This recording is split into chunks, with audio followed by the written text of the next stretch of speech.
My name is Jazmin Segura, and I'm the Federal Policy Advocate at SIREN. SIREN stands for Services, Immigrant Rights, and Education Network.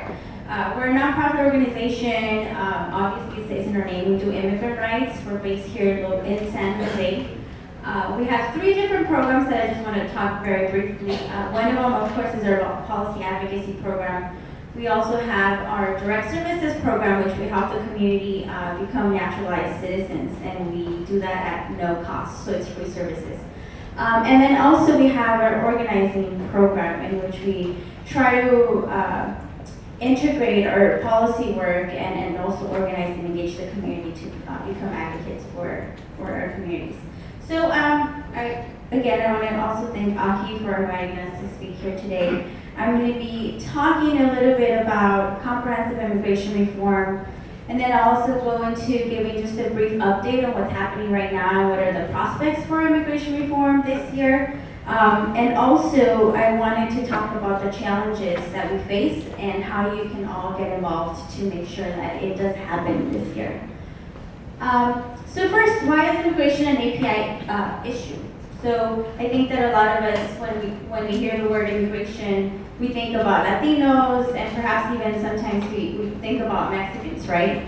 But it's not really. It's a worldwide issue. It's a phenomenon. It's happening all over the world, and there's about 23 million unauthorized immigrants in the world. So it's, again, a global issue. So there are 14.6 million Asian Americans in the United States. Asian Americans make up nearly 5% of the United States population, and California has one of the highest percentage. Also, Asians have the highest rates of being foreign-born in the state, compared to 62% compared to 44% for Latinos.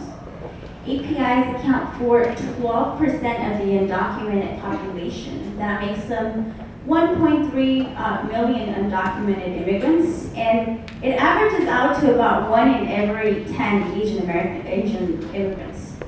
So it's just shocking to put it that way. And then it's estimated that over the next 20 years, the U.S. Asian population is going to increase by 4 to 7%. So immigrants in Santa Clara County is a very diverse county compared to other counties, the 50 counties in California. Over 1/3 or 37% of residents in Santa Clara County are immigrants. Immigrants and their children make up 52% of the population. And it's estimated that there's about 250 undocumented immigrants in Santa Clara County. Again, 1 in every 9. It kind of averages out. 1 in every 9 people in Santa Clara are undocumented. And Santa Clara County is one of 4 counties in the state of California where the API community or the API population is larger than the Latino population. And just the city of San Jose has the largest Vietnamese population outside of Vietnam. So first of all, family reunification. I have it here. The API community is actually one of the most impacted and disproportionately impacted by the visa backlogs. There's lengthy waits of immigrant family members that unfortunately, because they have to wait 10, 15, up to 20 years to be able to reunite with their family members, that sort of makes it very difficult. And if you have to wait 20 years to be reunited with your child or with your sibling, then that of course sort of adds to this illegal immigration problem that we often hear about. And every year, the number of family members who apply for family-based visas actually exceeds the number of visas. So we have a broken immigration system. So just like we talked about healthcare reform, that it's not working, we also have a very broken immigration system that makes it very, very difficult and almost impossible for our families to be reunited with their family members. Continuing on the family reunification, the majority of Asians migrate through family-based immigration systems. So there's a couple of ways you can migrate, either through employment-based visa, a student visa, a tourist visa. But the most common use is actually the family-based visa, and that's because it's the only way that you can do it, and also that you can do it through the legal system, right? And in 2008 and 2009, 90% of Asian Pacific Islanders APIs came through family sponsorship. That's 90%. It's really significant number. About 1.5 million of APIs are in the visa backlogs. So nearly half of all applicants are waiting in the backlog. Nearly half of all applicants waiting in the backlogs are either spouses, siblings, or children of Asian Americans. So Asian Americans are clearly significantly impacted by this broken immigration system that we have.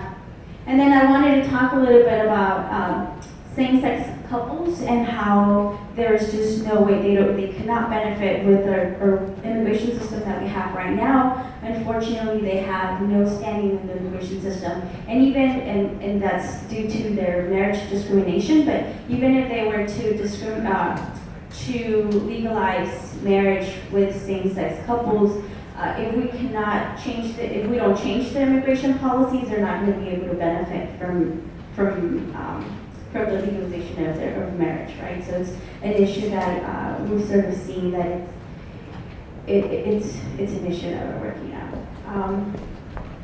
So undocumented immigrants, again, it's estimated that 1.3 million undocumented immigrants are from Asian countries. And just like the video made reference to, they're working in industries such as healthcare, domestic, childcare, restaurant, garment factories, low wage jobs, right? That they're the community that works there is very limited in English. They're recent immigrants, so they're exposed. They're very vulnerable populations that unfortunately abusive employers take advantage of, right? And they get paid less than, sometimes not even minimum wage.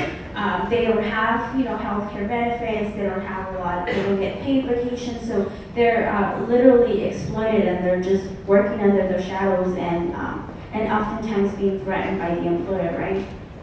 So the lack of legal status exposes them to exploitation. And I also wanted to just mention how it's almost impossible to immigrate. We've seen in the news, mainstream media that says, well, or the right-wing anti-immigrant movement saying, well, why don't you come to this country legally? Why don't you do it and wait, just like my parents did, or just like my family members did?